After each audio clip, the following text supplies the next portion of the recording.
This podcast is brought to you by the Association for Coaching, an international professional body which is advancing coaching in business and society worldwide. To join our global community and access member-only webinars, events, a wide range of digital learning offerings, coaching and leadership resources, accreditation schemes, and more, you can find us at associationforcoaching.com. Well, Jeff, it's a real pleasure to speak with you today. Thank you again. What might be helpful to start for our listeners is hearing a bit about the work that you do and what's keeping you busy at the moment. Well, thank you for having me. It's a pleasure to be on the podcast with you. And let's see, what's keeping me busy? A lot of different things. My world is kind of divided into, I would say, 4 different categories of time activities. One is the Institute of Coaching, where I'm the executive director and have been working. There's my cat. Say hello. Where I've been working with the Institute of Coaching at Harvard for over 10 years, variety of different roles, and recently became the executive director. I guess it's going on 10 months ago. So that takes up a chunk of time. And obviously, I continue to work as an executive coach. So I have a pretty wide range of clients, both in Europe and in the US, a whole range of different industries. I wouldn't even begin to try to list them all.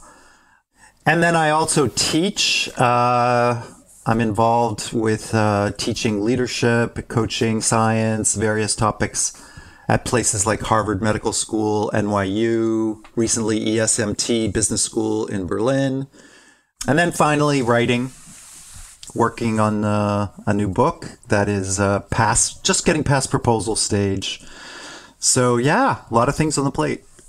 It's good to be busy. Yes, and thank you for talking us through those, Jeff. And for those that aren't so familiar about the work of the IOC, the Institute of Coaching, perhaps you could say a bit about what the IOC does and how it helps coaches in the coaching industry. Sure. Yeah. I think of the IOC as a sister organization to the Association for Coaching, and that at a fundamental level, we are similarly committed to offering programs that elevate the practice of coaching, building coaching into a more formal profession, which I think is safe to say has been happening over the last decade or so, to support the community of folks around the world that are engaged in coaching in different domains. Beyond that, what makes the Institute of Coaching distinct, I think, is our affiliation with Harvard and our commitment to conducting research.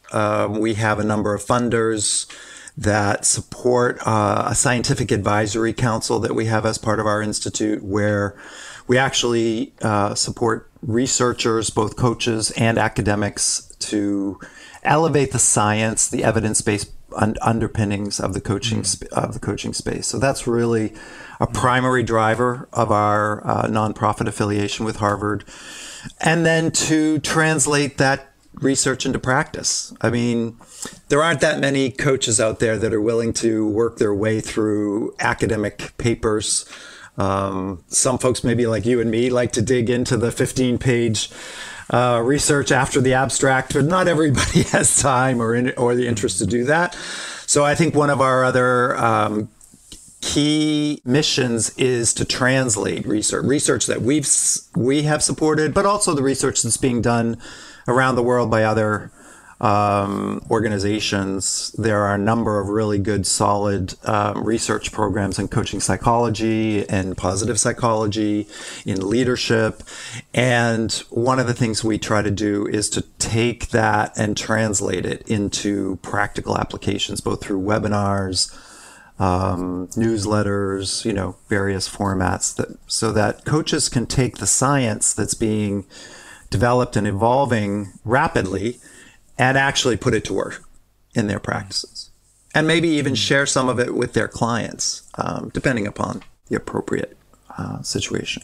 And that's something I have really appreciated in the work of the IOC, but also appreciated in your work, Jeff. one of the books you've worked on is Flex, the Art and Science. And I appreciate the yin and the yang, the understanding of the scientific and research importance of the work that coaches do, but also an acknowledgement that it is artistic by its very nature and beautiful and very hard at times to measure and to study. Yeah, I think that was one of my intentions in writing the book Flex, was to acknowledge and make more accessible to leaders in particular, because my target audience for that book was coaches, but really working directly with leaders, and for leaders to get access to some of the latest and greatest science that is available in terms of looking at how we can elevate human performance, how we can make teams more effective, more creative, more innovative, more keeping people engaged. So many of these issues are rising to the forefront of the challenges that leaders face in running today's organizations. And yet there is really some pretty good science out there in terms of what motivates people.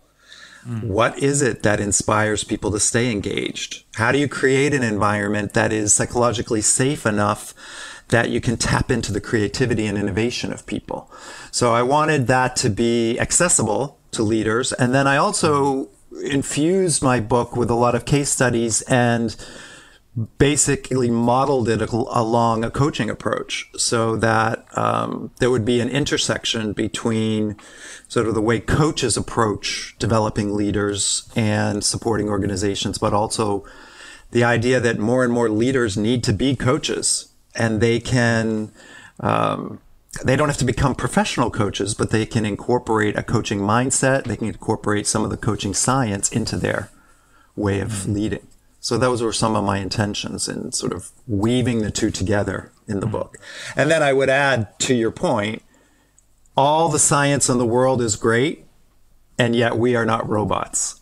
We are not widgets. We are not machines. We are human beings. We are intuitive, emotional, sensitized, conscious animals that, a lot of what makes us effective in the world is our ability to be intuitively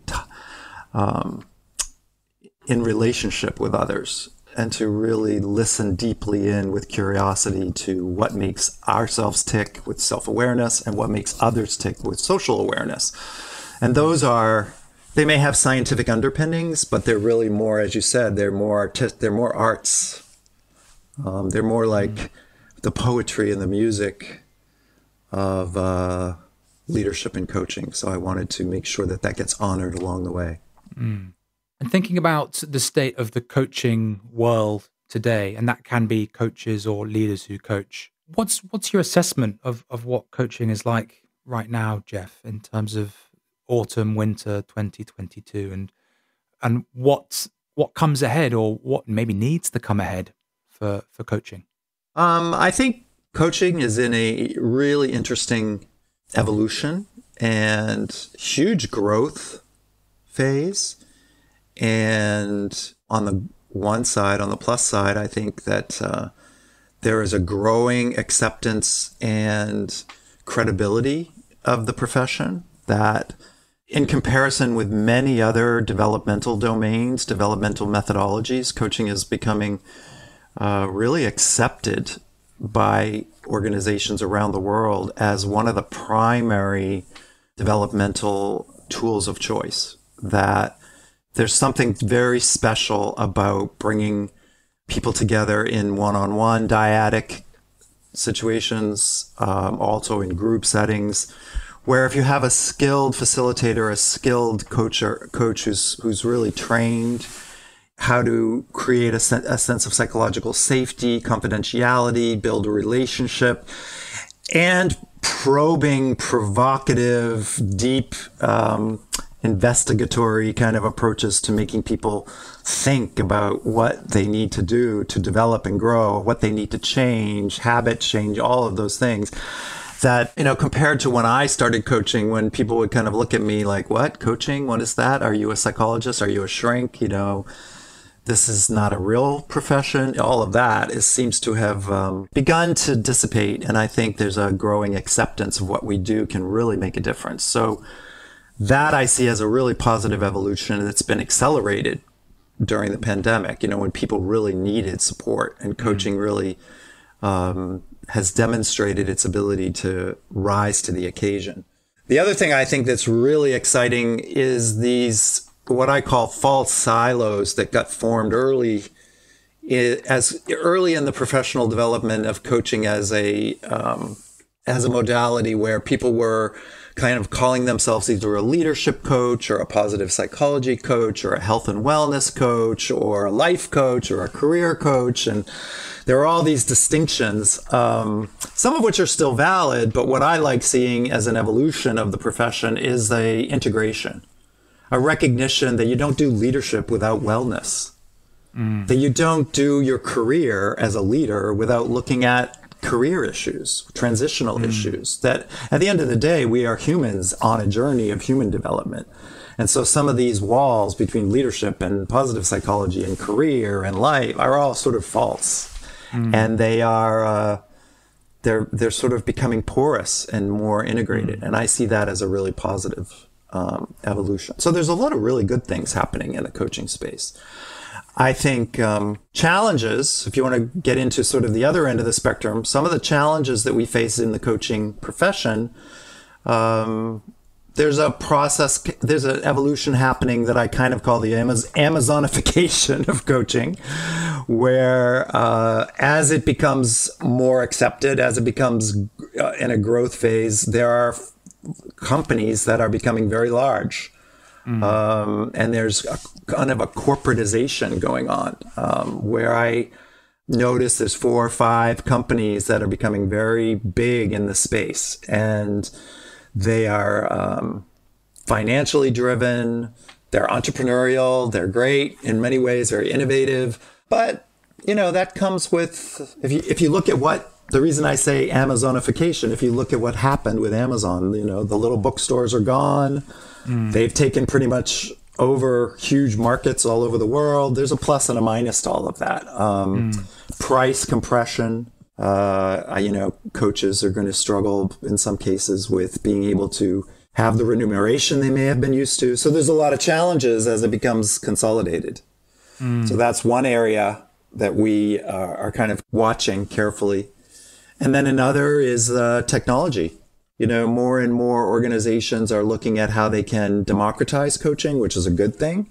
But one access route to coaching is through AI and using more apps, all of which may be, as tools, a wonderful adjunct for coaching. It could be a wonderful support to reinforce the specialness of the relationship between human beings, but it cannot, if it gets to the point where it starts to replace the relationship, then I think it could be potentially problematic. And there are ethical considerations, as you know, whenever you bring in large technology applications, in terms of where does the data go? You're collecting data on your phone with your coach. Where does that go? Whose privacy is being tracked? And, so as we become more accepted, more professional, we have large growth in our industry, all of which is great. There are challenges that we have to be paying attention to.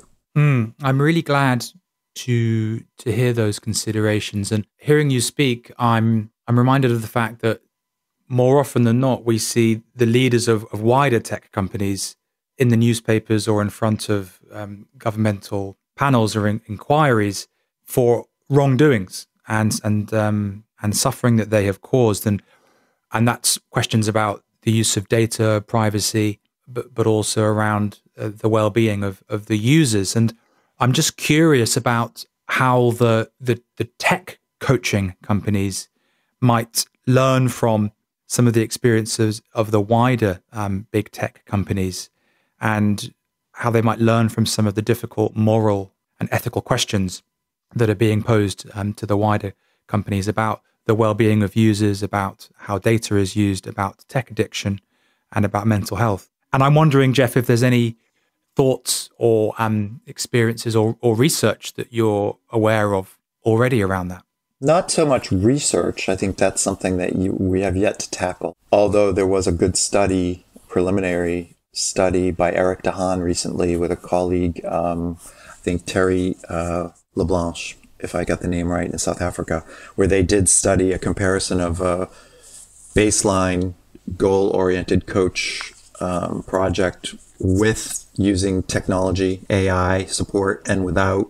And the results are interesting because the addition of technology actually did increase the likelihood of goals being achieved and change taking place. So there's an argument being started in the evidence-based research domain where technology can have a positive impact. In terms of some of the more ethical implications that you're pointing to, I would say the good news is that my interactions with some of these larger players, the leaders of these big companies, has generally been very positive. There's a sensitivity to the recognizing that they are in the human development space. Coaching fundamentally is a relational activity, that some of the same ethics that have applied in the evolution and growth of the psychotherapeutic space need to be applied to coaching. So there is an honoring, there is a recognition, there is a sensitivity. I've gotten to know the leader of coaching.com and BetterUp and a few others. And I've been fairly impressed with their social awareness and the ethical implications. So that part is so far so good, I would say.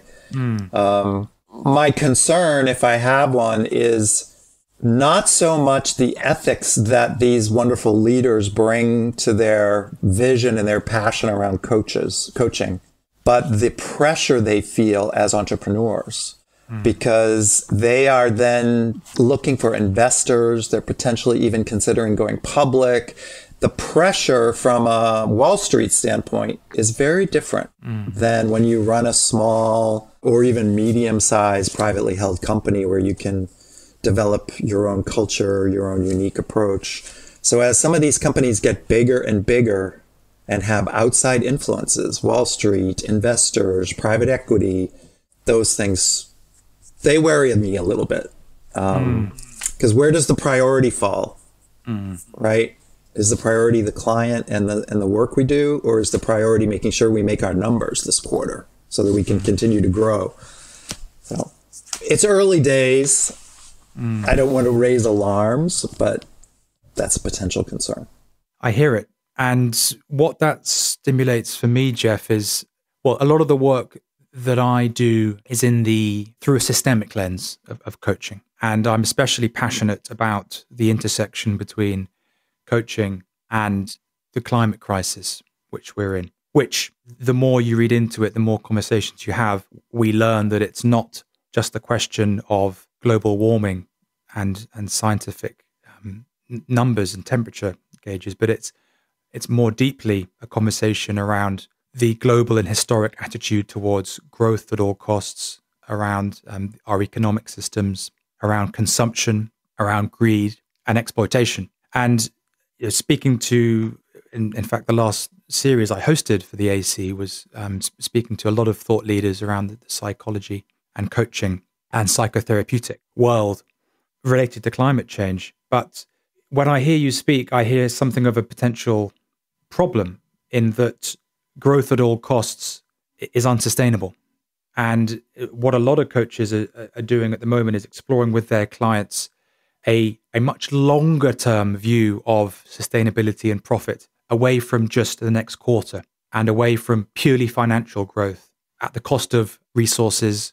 And I'm curious around the sort of wider conscience of huge companies within the coaching space viewing their purpose as growth at all costs and keeping financial stakeholders happy at the cost of other stakeholders. And I'm wondering what that stimulates for you. Well, I think it's a risk. It is a potential inevitable challenge as the coaching industry becomes profitable, larger, globalized. Yeah, as I said, on the one hand, we reach more people, it's more democratized, more and more people get access to the benefits of coaching, all of which is a good thing. Many of these companies are committed to being in relationship with AC and with Institute of Coaching so that they can use research, they can sponsor research, they can train their coaches. So all of that is very positive. On the other hand, as they join the ranks of large corporate entities, they are at risk of falling into the same trap of being highly profit driven instead of being highly human driven. And I think it's too early to discount. I don't want to be in a judgmental mode. I want to be supportive. But I think we just need to have our awareness. And the optimist in me believes that many of the leaders of these organizations have both benefited from coaching, they are inspired by what coaches can bring, and they have a heightened sensitivity to the social implications of their business. And maybe they can be at the forefront of the kind of change you're talking about.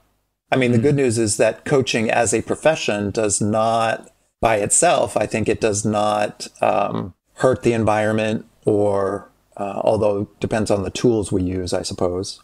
But it is not a potential, it's not automatically an exploitative industry. So there's actually a lot of opportunity if we can influence the leaders of these organizations to be part of the necessary change. I know some of the leaders personally, and some of them are committed to making a difference in areas of climate change and looking at downstream effects, I would say, of their organizations and of other organizations. But the jury is still out. I think it's too soon to claim. Well, as you say, a very exciting time to be a coach. Yeah, I also think it's a controversial subject as to what is the role of the coach in the space of sustainability and climate change. You and I have talked about this in other groups with our colleagues, and there are very strong positions taken by many leaders of coaching companies that it's not necessarily the place of coaches who are support functions to be driving leaders towards making changes in their activities. And I think that is it can be a sore point in terms of what is the role of coaching. But on the other hand, we are also human beings living on a planet in desperate need of change if we're going to survive. So we have a role to play. We can be influential in ways that make the problem worse or make the problem better. So, yeah, it's a controversy that I enjoy exploring and unpicking. And if I can share my understanding of the essence of it, it would be this. There's a sort of belief, and many would call it a myth, floating around coach training schools, which is that you must always let the client lead. You must always work to their agenda and not bring your stuff to it. And yet there is a counter argument to say that that only serves the individual, whether that's the client, the organization, sometimes at the cost of wider stakeholders, teams, organizations, society, planet. And the idea that it's not my role to be bringing up stuff like the wider system or to be suggesting or leading elements or direction to the client is something that, as you say, people feel very strongly about and has led to a strong resistance within the coaching industry. And I'm wondering how that lands with you, Jeff, and your experience of it so far. I tend to be very aligned with you in your approach. I actually am a very strong believer that as coaches, we have a ethical and potent role to influence the effectiveness and the downstream impacts of our clients. But I think it's really a both-and conversation because to my mind, if I think about my role with senior executives that I work with, my role is not to forward my personal agenda or propose my value system and expect or try to influence my client to take that on. On the other hand, my role is to investigate and inquire and hopefully help the client go deeper into looking at what his or her value system is. Mm. And we may be the only ones that do that. So we have a real powerful role to play, because where else are senior executives getting those kinds of inquiries? Where else do they go where someone pokes very deeply at what are your driving values? What is your purpose? What is your legacy that you want to leave your children, your customers, the world? If you were to die tomorrow, would you be happy with what you did on earth while you were here for a short time? You know, those are very powerful questions, and not everybody feels comfortable bringing that to a CEO or to a C-suite leader. But that, I believe, is actually the role that a really good coach can play, because it's a safe, trusting, confidential space. And at the end of the day, what I envision in the most positive, uplifting outcome of that dynamic is that my client not only expands their self-awareness, like getting to know themselves, their values, their purpose, their mission, their vision, what's most important to them. It's crucial to develop self-awareness. But what about social awareness? They don't live in a vacuum. They live in a town. They live in a community. They live on the earth. They live and nestled in trees or mountains or lakes or beaches. So what is their responsibility and their values as they relate to being aware of the social implications of their role on earth? And so I don't feel guilty at all about having provoking my client to think deeply about the implications of what they do. And in that case, in that sense, I think I believe that coaches can have their cake and eat it too.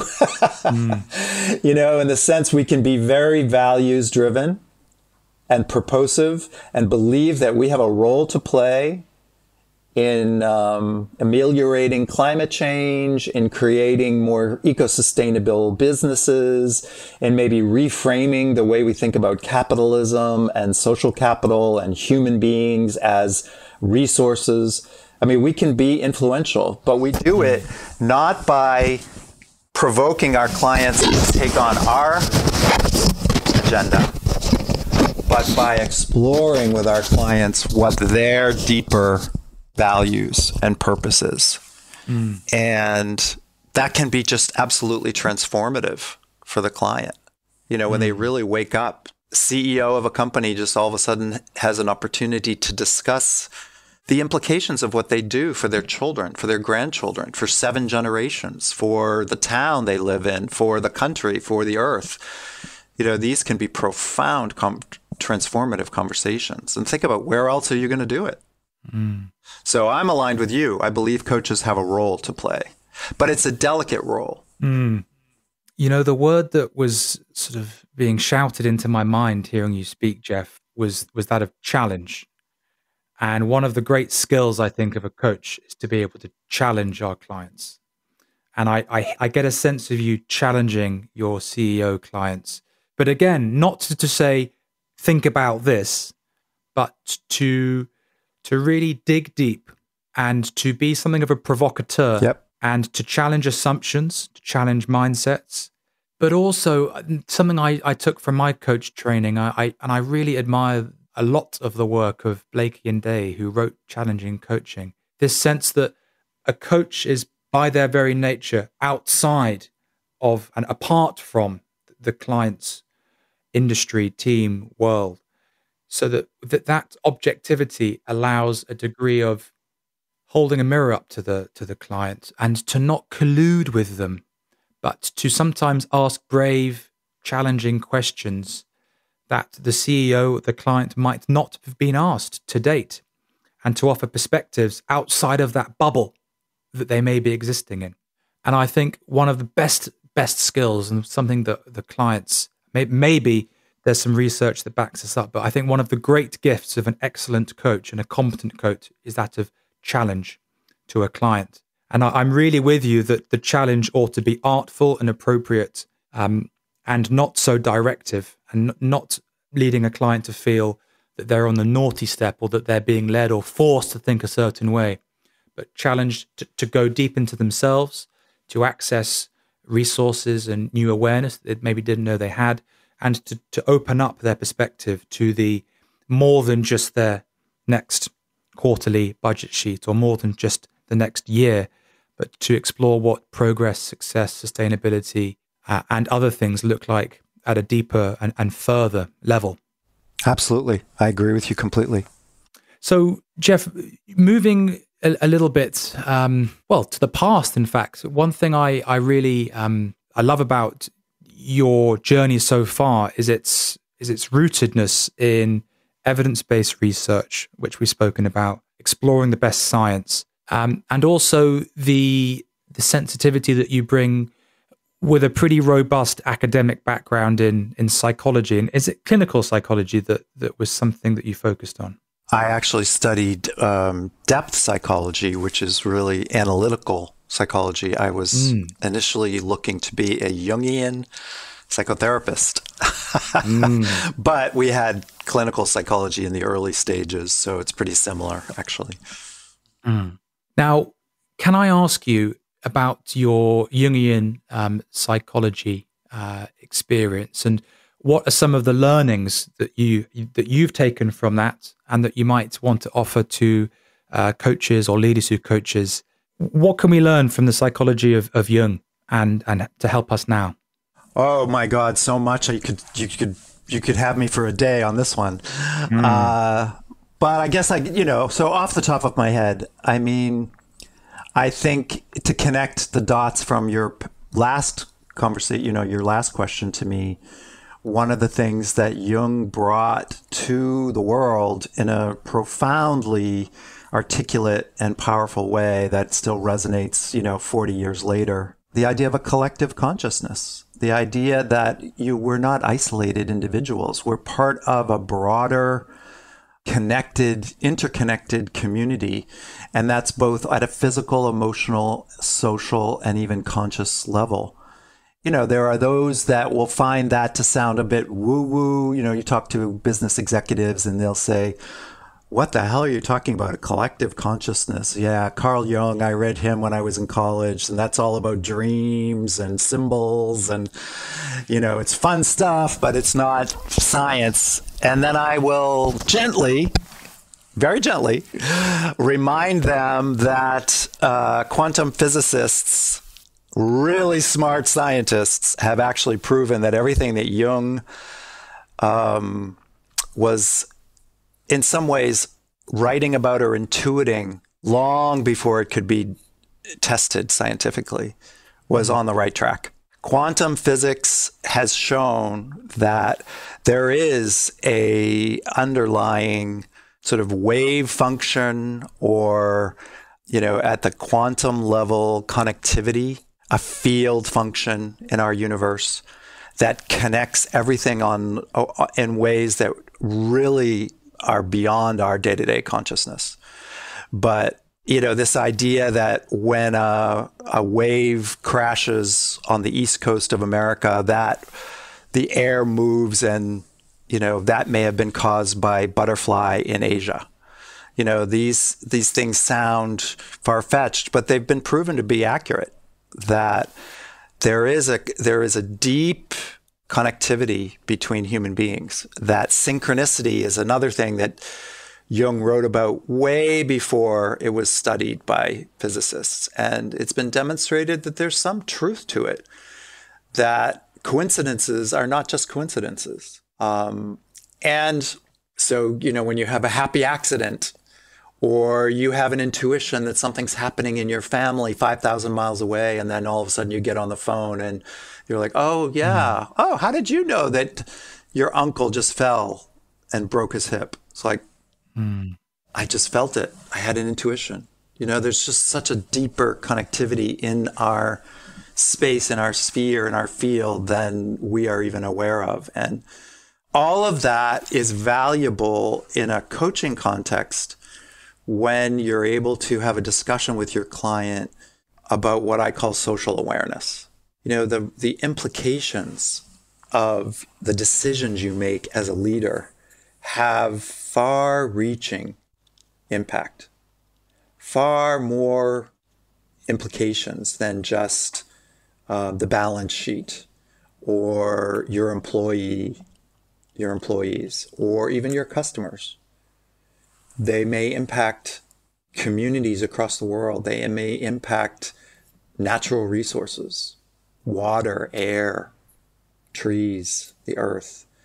And so, it's connecting the dots between what we were talking about earlier and, the Jungian approach would be to have a recognition that there's this broader, deeper connectivity, social connectivity, emotional connectivity that's going on in the space that you may or may not bring it up specifically as a Jungian kind of thing. But, and then one other thing I'll mention is that, Jung was writing about a thing he called archetypal patterns many, many decades ago.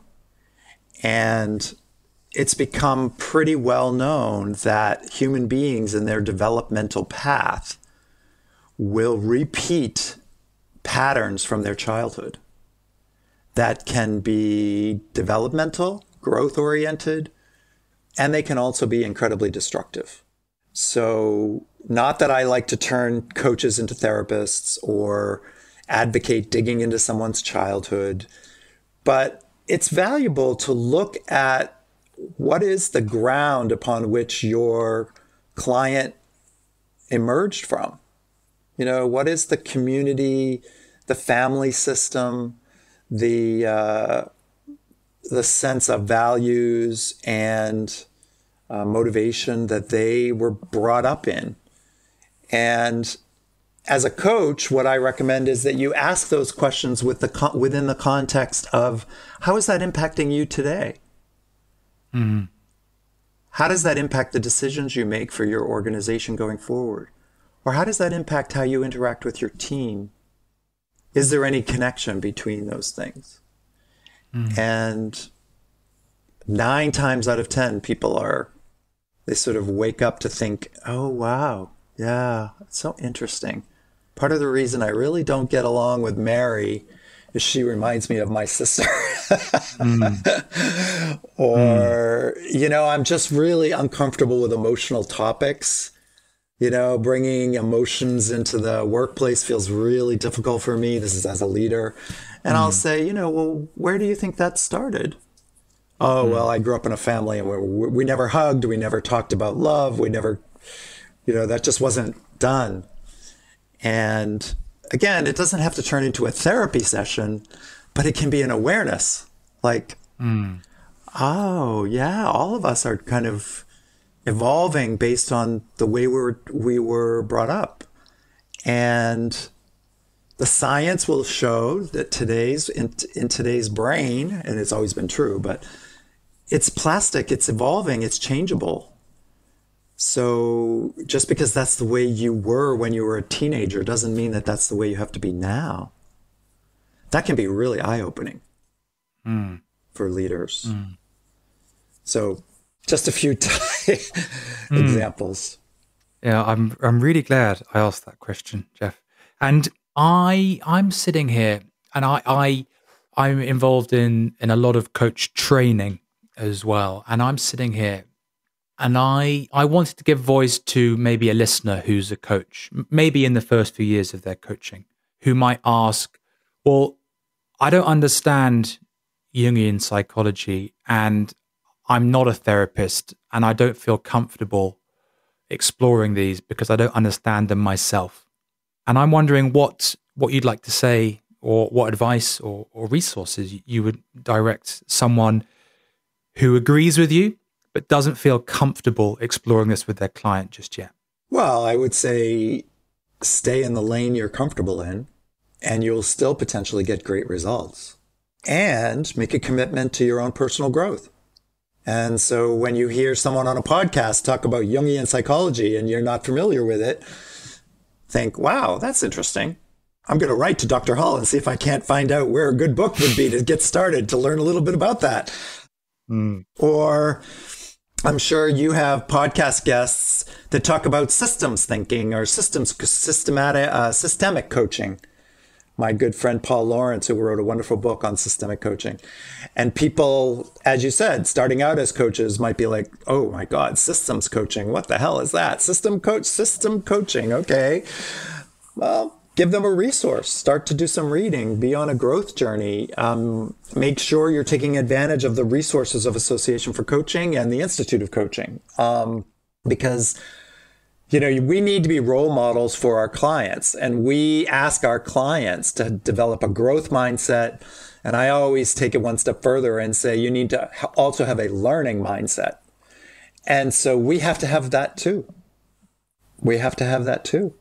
I mean, I'm a therapist by training, psychologist, and I am very well versed in Jungian and archetypal psychology. And those are great sources of knowledge that I can pull and sort of extrapolate where appropriate with my client. Sometimes I even ask them to share their dreams with me because I feel comfortable that I would know how to handle, have fun with it, but also make it powerful and meaningful. So yeah, I can do that because this is part of my training. But I started working with Paul Lawrence, and I didn't know about these 3 or 4 levels of systemic coaching. That was very new to me. So I became a student. I looked up David Clutterbuck's work in systemic coaching, team coaching. I looked up Paul's work. I got some other references. And I wouldn't say that I'm an expert on the topic, but I'm much more comfortable with it. So, I think that's part of I would hope that we would inspire the coach you're referring to. When I first became a coach, I knew very little about positive psychology. And so I had to go on a journey looking up Marty Seligman's work at the University of Pennsylvania, which is kind of where it all started. And, here we are 20 years later, and I do feel like I am very, very well versed in the potential impact of positive psychology as a coaching modality, as a tool. And I'm very grateful to know Susie Green's work and Wendy Ann Smith's work and a number of others. And so, yeah, just be a student all your life. That's the bottom line. And Jeff, you've touched on one of the things that I love most about the work that I do in that the journey as a coach is a journey of constant learning and constant work on yourself and constant development. And in the years I've been coaching, I'm just grateful for how much I've learned about the human mind, about people, and about coaching. And as a result, how much I've learned about myself in the process. And I really admire in the coaching industry the ethical commitment to continuous personal and professional development that is adhered to by so many of the bodies. I agree. There was something I wanted to touch on and loop back to, which was this idea, a beautiful circularity in our conversation today, that a lot of coaches might feel that a lot of what we've spoken today is a little bit, in your words, woo-woo, a bit too out there. And, for many years, I bristled against the idea of being a life coach. And I just had this assumption about it that it was very spiritual, new age. And I had all these assumptions and archetypes swirling around my head, and I said, no, I'm an executive coach, and no. And now I've got to a point, and I just recently changed my LinkedIn handle just to coach, because I welcome every element of what you described there, sort of team coach, systemic coach, executive coach, life coach, well-being coach. I think I'm all of those things, and sometimes at the same time in the same session. It bristles and goes against some of the advice that I've been given earlier on in my coaching career, which is find your niche and identify your niche. And you're an executive coach, carve out a niche of that. And I just wondered if any of what I've shared resonates with you, and if you see something of a 21st, 22nd century coach as a holistic coach who coaches the whole person and not just an element of their client. Absolutely. I think that the challenge is in developing as an individual your skills, your sense of self-awareness of your strengths, where you're drawn to in terms of the interests you have, so that, I don't disagree with this idea of early on in your career as a coach, kind of exploring and potentially digging into a niche, because I think it is important to start with what you know and deepen that knowledge, and also pay attention to what you're attracted to. So if you're attracted to working with a particular type of client, in a life coaching domain or transition coaching or wellness coaching or leadership coaching, it's helpful to zero in, deepen, and focus, because the second element of successful coaching as a profession is understanding your client base. And you do have to build a network and do marketing, and you do have to reach people. So if you're early in your profession and you've decided to become a coach, and then you just hang out your moniker or your website to say, I am coach, that could be potentially problematic, because you can't be everything to everyone. And so there is a value, I think, early in your career to doing the work to kind of focus in on learning what your strengths are, what your passions are, who you really love working with, where you're best suited to make a difference with the client. That's all very valuable. But to your point, I think as your career evolves and you have some level of success, and I would define success on multiple dimensions. Like one dimension would be you earn enough money to sustain yourself as a coach. Number two, you develop a network of successful engagements so that your clients are referring people to you. And you actually have to do less outreach, and it's more response to, I had such a great experience with Jeff. I want my friend to work with Jeff, that kind of thing. So that's second. And then thirdly, as your coaching engagements evolve and expand, you find yourself, I never thought I was going to work with the head of XYZ company, but my last client referred me to her, and I started working with her, and she's got leadership issues, and that was really cool to work on. So, over time, you develop a broader portfolio, and the need to be niche in your focus becomes less and less obvious or less important. So I think it's an evolution. And at the end of the day, when I'm in a group setting with a group of very senior and successful coaches, I find that you're absolutely right. 90% of the time when they're working with an individual or a team, almost all of the domains become relevant. Questions of their lives, what's going on in their personal life, how it's the implications in their organization and their community and their family, their legacy is a very personal life coaching kind of question. Those are all relevant. The, positive psychology applications of coaching become relevant in terms of gratitude and appreciative inquiry and achievement and social needs being met. All of those become relevant. So whether you like it or not, it becomes life coaching. Right? And so maybe there's a kind of S curve in terms of coaching. You do need to focus early on, but don't necessarily go down a rabbit hole. Be aware that as your career evolves, you can expand and be open and exploring, such that at a certain point you'll find that in a way you are doing life coaching with everyone. Does that make sense? Yeah, it makes a lot of sense to me. And that was a tough question, so I wasn't sure. Oh, well, I do ask tough questions for a living, Jeff. Which I appreciate. Thank you. And hearing you speak, I'm reminded of a sort of constant inquiry I have, and I keep meaning to write an article about this, but this phrase work-life balance and how much of a fallacy that is, and how to separate work and life and to try and achieve this ideal mythical balance is doing a lot of harm to people. And I hold the view that life is a much wider sphere of which our work forms a part of that, and to separate work and life is a misnomer. And I just wonder if you have any thoughts around that phrase, the work-life balance. Well, I completely agree with you. It's a complete false dichotomy, because work is life, life is work. Any really good work that's incredibly impactful and positive and inspiring, I would call play. And so then you have play, work-life balance. If you think of your work as play, then it becomes play-life balance. And that very quickly turns the whole thing upside down. Like, who wouldn't want more play, right? It's kind of analogous to when people ask me if and when I would want to retire, because I've been doing this for more than 20 years.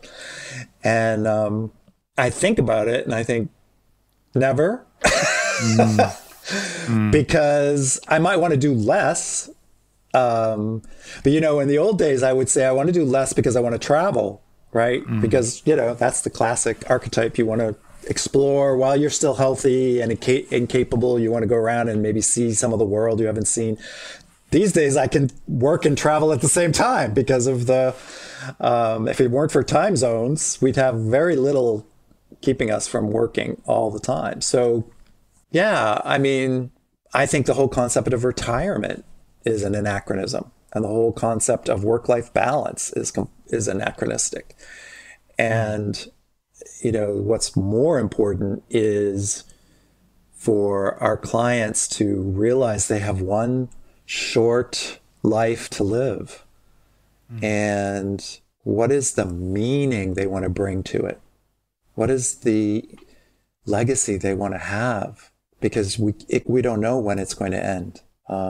So to be present to the precious nature of what we have now, and to, if they're really caught up in work-life balance, and this is problematic for them, then I would want to have a deeper conversation about what is the difference between your work and your life? Where is the break? What needs to change so that there's more fluidity between work and life? There's less of a dichotomy between work and life. And, that's also, we immediately think of maybe jobs that are more mundane, that are harder to find a source of joy and pleasure out of. But I think that same challenge is even with my clients that are like surgeons, or they love what they do, but they still have what they call work-life balance issues. So it's something that resonates with just about everyone. But I think the deeper question that always evokes in me when it comes up with a client is, let's talk about what meaning is what is meaning to you? How do you have a meaningful life, whether it's work or life or both? That's to me the more core. And hearing you speak, I'm reminded of our friend Carl Jung, and as I remember, I think he spoke of a person one and a person two. Yes. The person one being the sort of professor academic progression, and the person two who lived in a hut in the woods and carved stones and went for long walks in nature on his own. Yeah. Take that, work-life balance. So Jeff, before we hit record, you mentioned probably a lot of what we spoke about today would have resonance with this new book you're writing. And I wonder, as we bring our conversation to a close, if you'd like to say a bit about this new book that you're working on, and how listeners who find resonance with what we've spoken about today, what they might expect from this book. Well, thanks for asking. It's early days. I'm past proposal, in discussions with publishers, and so it'll be a while before it'll hit any newsstands, the internet newsstand, so to speak, at some point. But I'm excited about taking what I consider Flex, which was about recognizing the value of agility and coaching alpha-style leaders to be a little bit more beta, and beta-style leaders to be a little bit more alpha, and using some of the science of human performance to underpin that approach with lots of case studies. So I'm excited to take the next leap with a book that will be called Leap, potentially, into what I call meta leadership, which is sort of beyond alpha and beta. And to connect it with what we've been speaking about, the fundamental theme that I really want to dig into around the next generation for leaders, the next level for leaders, is to move, as we talked, beyond self-awareness to truly dig into social awareness. And when I talk about social awareness, it's really about the role the leader plays in creating a vision that has a meaning that supports more than just bringing in, money for themselves or their employees or their stockholders, but really looks at the social awareness of the downstream impacts of what they do in the world, and also has a more humble relational dynamic with the constituent stakeholders, meaning communities, the earth, non-human beings, animals, trees. One of the ways that I believe that leaders are going to actually, if we are quick, solve the problem of climate change and of the environmental destruction that we are reaping on the planet, is not so much by trying to figure out the technological fix, although that may be helpful interimly along the way, turning salt water into pure water, figuring out how to capture carbon. It's all great. But at the end of the day, we as human beings need to reinvent our relationship with the earth. And this is something that I'm going to write to the learnings I'm doing in the indigenous way of being that's been around for 10,000 years, where they lived sustainably on the earth for 10,000 years. And we've lost so much of that. But, leaders need to step it up, and coaches have a role to play. And there's been a lot of focus in the last 5 to 10 years on emotional intelligence and self-awareness, all of which is great. But you don't develop just self-awareness as a leader in a vacuum. You develop self-awareness as a leader in terms of how you work in the world, and the world is impacted. So my book is going to be about a regenerative mindset, about really stepping into creating organizations that are impactful in ways that are sustainable with each other, with animals, with trees, with the earth, and to really own our responsibility humbly for being back at home. The earth is our home. What are we doing to our home? Sometimes it's that simple. If you were sitting in a big house and you're a rich leader and you had this wonderful mansion and you're reading and you get a coach to help you with all your self-awareness, and then you wouldn't have all this wonderful emotional intelligence and self-awareness and then go around and break your walls and smash the windows. That's your house. You would treat it with respect. You would treat it with love. Why don't we do that with the earth? It's putting a lot on leaders, but that's what needs to happen. And we don't have a lot of time. Well, it sounds like a beautiful and important, I was going to say piece of work, but in the spirit of our conversation, it sounds like a beautiful piece of play you've got ahead of you. And I wish you well and all the very best getting that out there to the world, to as many people as possible. Well, thank you. It's going to be a while, and it'll be in, who knows, it may not even be a book. Maybe it'll be webinars or something. These days, you just don't know. It's what inspires me.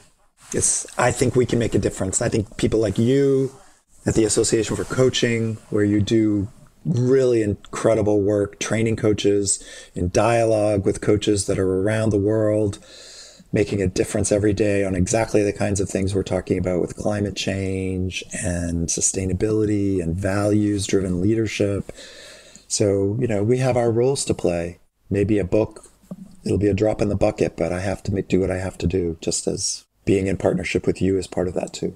Thank you, Jeff. It's been a beautiful conversation to be part of today. And I'm sure it will help a lot of our listeners on their journeys, whether they're coaches or not. What would be a nice thing or appropriate thing to say by way of closing our conversation today, Jeff?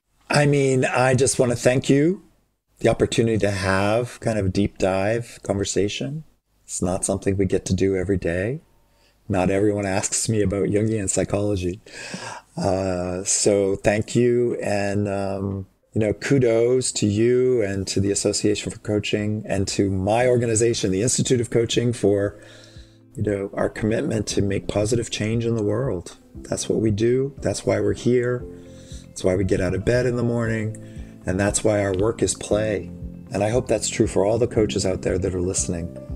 Turn your work into play. Life is too short to do anything else. Thank you, Jeff. It's been a real pleasure. Likewise. This podcast was brought to you by the Association for Coaching. Discover more business and coaching resources, thought leadership, and online learning at associationforcoaching.com.